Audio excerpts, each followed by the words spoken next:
tumor otak ya dok ya? Karena anak kecil, apakah karena dia nggak bisa ngeluh, pusing gitu jadinya kita yang kurang waspada, atau memang nanti ada juga yang tiba-tiba terkena gitu dokter? Jadi tumor otak itu sebenarnya suatu jenis kanker yang paling tricky, di mana dia gejalanya muncul karena dia sudah mengalami peningkatan tekanan di dalam kepala yang cukup signifikan untuk menimbulkan gejala. Misalkan pada pertumbuhan tulang tumor otak itu karakteristiknya ada dua, ada yang tumbuh dengan cepat, ada yang tumbuh dengan lambat. Kalau tumbuh dengan cepat, biasanya memang dalam usia beberapa bulan atau beberapa tahun gejalanya muncul. Berarti termasuk karakteristik yang tumbuhnya cepat. Kalau yang tumbuhnya lambat, biasanya dia muncul di usia prasekolah atau usia sekolah, baru dia muncul gejalanya.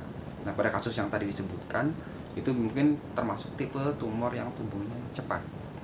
Nah, memang pada saat seperti itu biasanya gejalanya sudah cukup signifikan dan penanganannya memang harus segera, karena untuk menurunkan tekanan di dalam kepala.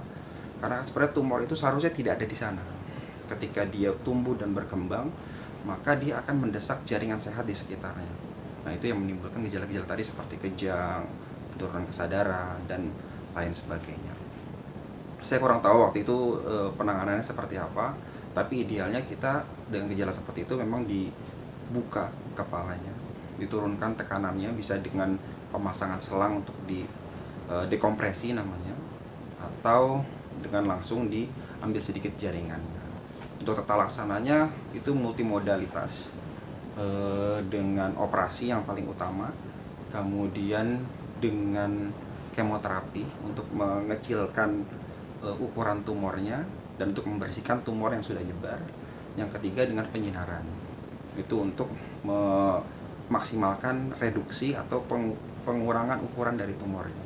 Tapi memang pada anak-anak di bawah 3 tahun penyinaran itu jarang kita lakukan karena dia akan merusak struktur otak di sekitarnya sehingga mengganggu tumbuh kembang nantinya. Jadi pada anak-anak di bawah 3 tahun biasanya langkah yang bisa kita lakukan operasi yang utama, kemudian kemoterapi. Seperti itu. Saya cukup menyesalkan bahwa sampai tidak terselamatkan. Memang tumor otak itu seperti yang saya sebutkan tadi tricky. Biasanya di negara-negara maju itu kita temukan berdasarkan insidental. Jadi misalkan ada kecelakaan lalu lintas misalkan, kemudian di CT scan kepala, sambil kita lihat ada perdarahan, ternyata ketemu ada tumornya tapi dalam masih ukurannya kecil, sehingga penata laksananya lebih dini, lebih cepat. Karena kalau nggak seperti itu, biasanya ketemunya memang dalam tahap yang sudah lanjut, yang sudah menyebabkan gejala seperti itu. Dan itu penanganannya biasanya lebih sulit. Jadi ada yang tumbuh cepat, ada yang juga yang tumbuh lambat. Betul.